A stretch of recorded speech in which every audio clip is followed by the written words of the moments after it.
Yeah, growing up in Mount Druitt was, well, it was my life, and we moved there when I was a young bloke. I was born in Auburn Hospital. Mum had me when she was 16. Dad was 18. Dad was the youngest of 10 kids, and Mum was the youngest of 6. And all their siblings said that they'd never make it, so they decided to try and prove that they would. Dad was a truck driver,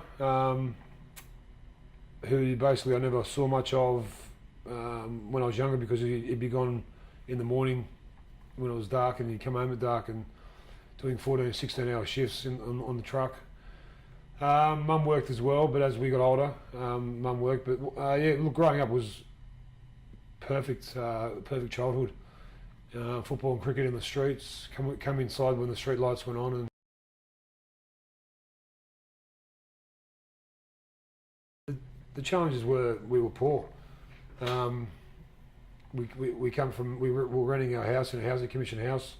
So it was yeah. I remember not having much looking back, but having plenty of love, and I think that kind of that takes place of anything platonic that you need.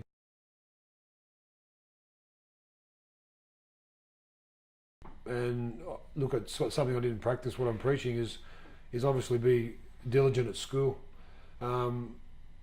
You've got to really apply yourself for that 6 to 8 years of school life where you learn so much. All I thought about was lunchtime and PE and playing sport days, and it's something I drive into my 5 kids now, that and it's something that the competition in Penrith named after me. I come up with a slogan: I learn so I play. So you've got to learn before you can actually get on the field.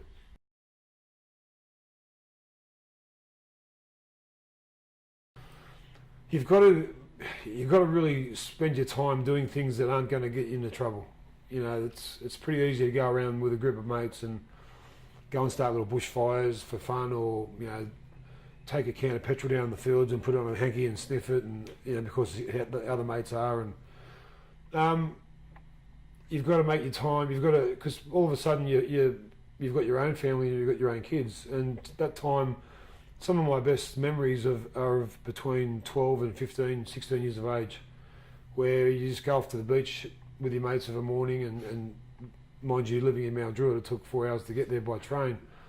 So we'd have to get up at 3, put our surfboards on the train, which we couldn't surf, but we wanted to look the part.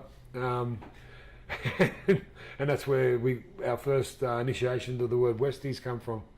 But look, it's all about, I think, listening to people who you respect, identifying who your role models are pretty early in life. And I think role models have to be somebody who teaches something, who you listen to and you go, yep, I agree with what they're saying.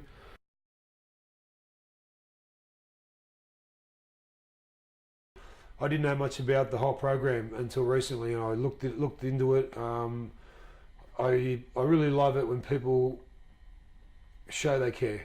They want to help. For me, I've been given a voice in the western suburbs, and I'll use that voice as much as I can to help those who are less fortunate.